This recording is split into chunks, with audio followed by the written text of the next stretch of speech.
Hello guys! Hello mga sis! Welcome back to my channel! Mga bago lang dito, welcome and thank you! Kaway-kaway sa mga kagaya kong mga Sharonians dahil para sa atin po ang video na ito for today. Yes! On today's video, I will make a list or a countdown of 10 sa mga pinaka-paborito kong confrontation scenes ng ating megastar na Sharon Cuneta sa kanyang mga nagawang pelikula. Huwag na nating patagalin pa. Yes, ang galing-galing po ng ating megastar bilang si Ami Lorenzo sa pelikulang ito. Siyempre nakakatuwa din ang mga eksena na kasama niya sina Maritoni Fernandez at Jackie Castillejo, di po ba? Kung natatandaan nyo. At siyempre tuwang-tuwa din ako sa mga eksena kung saan nagsasalita ng kapangpangan ang ating megastar. Pero syempre ang pinakapaborito kong eksena ay ang konfrontasyon sa ospital ng magkasakitang anak ni Ami at ni Anton na si Albert Martinez. Ngayong gabi ko lang nalaman na may sakit ang bata dahil wala naman sinasabi si Florence sa akin. Si Florence? Sino ba naman? Ikaw yung may... Hoy, sandali. Nagtatrabaho ako, ha? Kailangan ko magtrabaho. Hindi ka nagtrabaho. Kung wala, di ka. Hindi pa ako tapos sa'yo. Pag magsama tayo na siya. Mamamatay muna ako. Hindi ako papayag. Ano iwan ako sa'yo? Ay, natubog na itong lalaki ito. Teka muna, hindi mo naiintindihan eh. Ano palagay mo sa akin, ha? Tanga? Do you think I'm not aware of what the two of you are doing? Kinukwartahan niyo ko para kayong dalawa ka na naman! Abay, napakabastos talaga ng bunganga mong hayop ka, no? Anton, I don't believe this. How dare you? How dare you even accuse me of being an unfit mother, Anton? Bakit? Nung iniwan mo ba kami, ha? Nung iniwan mo ba kami, kahit sandali lang, kahit saglit lang, naisip mo ba kung ano magiging welfare ng anak mo? Pagkatapos ngayon, ikaw pang makabalang mukha na magmamalinis sa akin at manunumbat, ang kapal na mukha mo. Hindi ikaw lalaki minahal ko. At kung ano man respeto natitira sa akin para sa'yo, wala na lahat yung ngayon. Ubus na ako sa'yo. Ano ba? Wala ako sa'yo. Di po ba? Talaga namang unang pelikula pa lang ay mapapalakpakan na sa galing ng ating megastar. Siyempre naman, di ba? Huwag na tayong magpaligoy-ligoy pa ulit. At number 9 ay ang 2003 Joel Lamangan movie tungkol sa annulment ng mag-asawang Joan at Dennis. Sino nga ba ang lumandi at sino nga ba ang nilandi? Ng asawa ko sa akin. I insist that I was not psychologically incapacitated when we got married. Siya nga itong di makakomply sa essential marital obligations because he was still in love with someone else when he married. Your Honor, this woman is lying. Nag-uusap pa kami. Please, Your Honor, hindi totoo sinasabi niya. Kung talagang hindi niya ako mahal, bakit niya ako pakakasalan? Well, you deceived me. You manipulated me. You fooled me to thinking I had to marry you. Yung pala tatakasa mo lang ako para pakakasalan. At saka we became good friends. Bakit? Come on, you want me to believe you? You've got some nerve. I know you so well. Baka wala ako, ganon. Eh, ikaw nag-pick up sa akin sa bahay. I picked you up. Excuse me kung biglang mo po sa tabi ko. Eh, nag-iiyak ka nun eh. May problema ka mo. Gusto mo magpakamatay. Anong ginawa ko? Pinagbigyan kita. Pinagbigyan mo ako? Ha? Nakita mo ba yung tsura mo nun? Puro urong yung mukha mo sa kakaiyak dahil iniwan ka ng girlfriend mo. Kadiri ka. Kadiri! You're the one who seduced me. Akong kadiri. Dennis, when are you gonna take responsibility for When did you something? For stop being anything? holier than thou? What can I help it? Nilasing mo ako. Hindi kita Pinipilit nilasing. ko ng You baso drinking mo. one bottle of scotch You already. took advantage of me. Hindi kita pinilit. Wala na bang gagawin ko? Nandun yun. Kasi baka wala sa atin. Love it! O, diba? Sobrang underrated ng movie na yan. Kung hindi nyo pa po napapanood, panoorin nyo. Ang ganda ng soundtrack, ang ganda ng mga linyahan, ang ganda. Basta, magandang pagkakagawa ni Joel Lamangan. At number 8 ay isa na namang Shago movie, ang 1989 na dinirect ni Emmanuel H. Barlaza, ang Kahit Wala Ka Na. At syempre, talaga namang matindi na namang sigawan ang naging magkasintahan ni Sharon Cuneta bilang Irene at si Goma bilang Patrick sa pelikulang ito. Pero this time, kasama na nila ang ating mega kontrabida na si Sherry Hill. Excuse me, Mrs. Aalis na ho ako. Leche kang kaladkarin ka. Kung gusto mong magsabog ng lagim, huwag dito sa loob ng bahay ko, ha? Hindi dito sa kwarto ko at lalong hindi sa kama ko. Pwede ba? Yung asawa mo pagsabihan mo, wala namang gatong saksakan naman ng init. Walang yan ka. Ay! Lumayas ka! Wala kang delikadesa. Sa lakula ka. Kung nagising si Jopet, nakita pa yung palabas ninyo. Inahanap namin yung papeles. Eh, napatid ako. Kaya nahatak ko si Debbie. Ah, ganun. Kaya bukas lahat yung putonis mo. Eh, mainit eh. At kaya nakakandado yung pinto. Meron ba nakukulong na walang ginagawang masama? Ha? Putangin na naman eh. Wala na naman sa bunganga mo kundi po suspensa. Eh,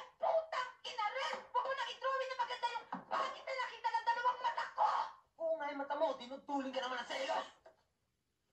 Uy, gusto ko matulog ha? Pwede ba isang may bunga nga sa pakipakita? Agad! Lalayas ka ba o gusto mong itulog pa ito sa tiyan mo, ha? O baka naman gusto mong matulog para pagising mo sa umaga, putol na yung pagkalalaki mo, ha? Ano? Layas! Meron palang mga lulutong na murahan sa pelikulang Kahit Wala Ka Na. Number 7 ay ang unang pelikula pagkatapos maghiwalay ni Sharon Cuneta at Gabby Concepcion. 1990 movie, again directed by Manuel H. Borlasa, ang Bakit Ikaw Pa Rin. Ito ang storya ni Jenny at Paul na maagang nag-asawa at syempre maraming mga kapamilya na nakikugulo sa dalawa. Kagaya nga, eto naman po ang ating may kontrabida si Sherry Hill at si Gloria Romero na nakisali pa, na nakigulo at nakikiaway sa Bakit Ikaw Pa Rin. Paul! Mhm. Paul! Ba? Yan asawa mo! Bakit mo tinanggap si Sylvia sa trabaho? Ano ang karapatan mo? Asawa mo! Relax lang. Madadaan naman natin to sa mahusay na usapan eh. Mag-usap kami ni Jenny. Hindi niya paalisin si Ate Sylvia. Paul, nakapag-desisyon na ako. Nakita mo na ugali ng asawa mo? Matagal na ako nagpipigil dyan. Matagal na rin ho ako nagpipigil sa inyo. Jenny, please, pumasok ko na sa loob ng kwarto. Huwag mo akong mamandohan, pamamahay ko rin to. Sila ang pagsabihan mo, basta na lang silang susugod dito. Kahit kailan yung pamilya mong laging pinagbumulan ng gulo. At kailan kami ng gulo? Paul, sabihin mo, nanggugulo ba kami? Minsan, hindi ko kayo minolestya. At itong si Paul, ang pusang loob, na nagsabi na siya magpaparang kay Matthew. Hindi ko hiningi ang kanyang tulong. Alin? Kung nabubuhay lamang ang inyong ama? Ma, please, huwag na natin ukatin yan. Hindi naman sila kasama dito. Kasali. Dahil matagal na akong nakakahalata na nagsisinti ng kalooban ng asawa mo. Dahil sa lahat ng kabutihan pinakikita mo sa amin. Kahit kailan ay hindi ko isinumbat ang pagpapaaral namin kay Matthew. Aba talagang wala kang karapatang manumba. Dahil hindi mo perang tinatanggap namin. Pera yun ni Paul. Palibhasa maramot kang babae. Maramot kang lugang. Kaya pati ako ko, pinagdagamot mo sa akin. Pati pagdalaw ni Paul, pinagdagamot mo rin sa akin. Sinong unang nagmaramot? Nung mabuntis ako noon, Jenny, please, tama na. Tumigil ka na. hindi pa ako tapos. Nung mabuntis ako noon, kayo ng daddy, pati na ikaw, Sylvia, pinagdamot yung pananagutan ni Paul sa akin. Hindi ang klase ng pamilya mo. Ang gusto namin patulan ni Paul. At hanggat hindi nagbabago ng ugali, at klase ng pamumuhay ng nanay mo, hindi kita matatanggap na manugang kahit kailan. Pawiin mo sinabi niyo, pawiin niyo! Walang iya kayo! Paul, narinig ko, pinura niyo, ma'am. Tama ka na lang! Tama na! Ano? Tama na! Tama na! Ano? Tama na! Akala mo kung sino nagmamalinis? Ikaw nga ito nakipagharutan kay Garrett? Hindi mo alam ang sinasabi mo! Bitiwan mo nga ako! Ma, tama na! Kayo ang dapat turuan ng leksyon! Wala kayong karapatang pagsalitaan ng aking ina, lalo't wala siya dito! Tama na itong usapan na to! Sige, tuwa sa kwarto mo! Nung naghihirap tayo, wala silang pakialam sa atin. Bakit ngayon gusto nila tayong diktahan? Number 6 po, yung eksena ni na Attorney Becca at ni Faye na sina Sharon Cuneta at Nanette Medved na nag-aagawan sa atensyon at pagmamahal. Serial killer na si Christopher De Leon sa 1990 Lino Brocka movie, Biktima. Nagbubog na niya ako. Hindi ko nga alam kung bakit siya nagbago. Kailan nangyari ito? Kahapon ng hapon. Ano ba sa tingin mo? Pwede ko ba siyang idemanda? Pwede. Ang alam ko, parati kayo nag-uusap. Baka naman may naikwento siya sa'yo na hindi ko alam. Yung bang, kung bakit siya nagbabago?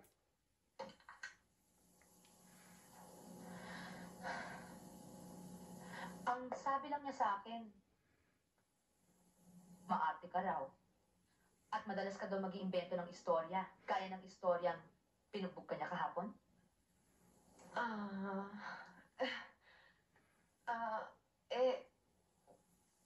Wala lang mo naman siguro kung bakit ko ginawa to.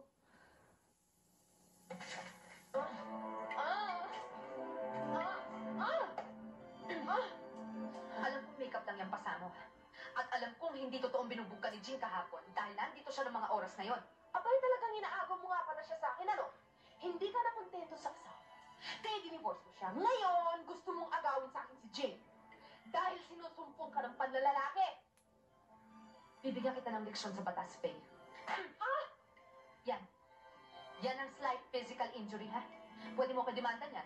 Pero kailangan i-file mo within 30 days. Ako naman, pwede ako magdemanda ng trespassing. Kaya, layas! Ano? Layas! O baka naman hinihintay mo pang kalagkarin kita dyan? Kaya ko. At number 5 po ay ang pagsabog ni Benji at hindi niya na natiis ang mga pagsusungit, ang mga hugot at ang pagiging broken-hearted ni Clarissa sa 1992 movie Pangako Sa'yo ni Pepe Marcos na nagbigay ng box office king and queen kina Sharon Cuneta at Bong Revilla Jr. Hoy, Mr. Adelantado, ang lakas mong magpantasya, no? Sino ka naman para pagsalosan ko? Teka nga mo naman, bakit ba palagi na lang kayong galit? Saksakan kayo ng sungit, nagmumukha tuloy yung old maid na inatasan ng regla. Bastos ka talaga, no? Walang modo! Ang ganda-ganda nyo pa naman. Siguro mas maganda kayo kung nakalugay mo. Hindi ako nakikipaglokohan sa'yo, ha? Tsaka huwag kayong magsusot ng ganyan damit. Mas bagay sa inyo kung medyo nakalabas ang balikat. Expose ang dibdib. Sinisiguro ko sa inyo mas maraming liliho sa inyo. Hoy! Pagdating sa opisina, ha? Kunin mo na ang sweldo mo para sa linggong ito, ha? At maghanap ka na ng ibang trabaho, hindi ko na kailangan ng servisyo mo! Yung ba gusto nyo?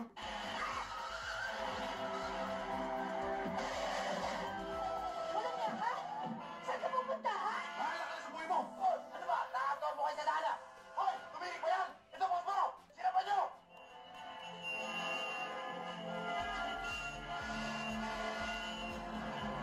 Hoy! Hindi pwede basta mo na lang ako iwanan dito, ha? Saan ka pupunta? Ano hindi? Hindi ba sinisabi mo na ako? Yan ang hirap sa'yo eh! Porque ikaw ang amo ko! Akala mo sa akin manhit ang pwede mo sabihin lahat ng gusto mo! Hindi! May damdamin din ako! Nasasaktan! Eh, alam mo naman palang ako ang amo mo. Bakit kung makapagsalita ka, wala kang respeto? Kung gusto mo i-respeto kita, i-respeto mo rin ako! Hindi na lang yung palagi ikaw ang tama! Pati pagmamanayo ko, pinakikailaman mo! Mapatak mo na ako na mabilis! Sinisigawan mo na ako! Pabigla lang ako ng pleno! Umahagil ka na! Sa ugali mo yan, alam mo! Dapat magsolo ka na sa mundo! At hindi mo rin naisip na iba ka, iba ako! Hindi tayo pareho! Iba ang katayuan ko! Sa akin ka nagtatrabaho at ako nagsusweldo sa'yo, kaya dapat na sundin mo lahat ng gusto ko! Lahat na niniutos ko! Hindi pwede susunod lang ako! May prinsipyo din ako! Pwede huwag tayo dito magtalo na kakahiya sa mga tao? Ihatid mo muna ako sa opisina at saka ka magdesisyon kung ano gusto mo! Bakit ka mahiya? Hindi ba di ko nagsabi na iba ka? Ibang klaseng tao ka? Benji! Benji, ano ba yung kotse? Baka makahanap yun doon! Baka mamangga pa yun eh! Please naman!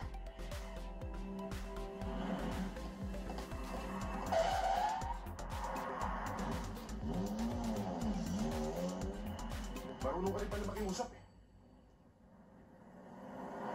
Pagbibigyan kita sa isang kondisyon. Anong kondisyon? Na baguhin mo ang trato mo sa akin.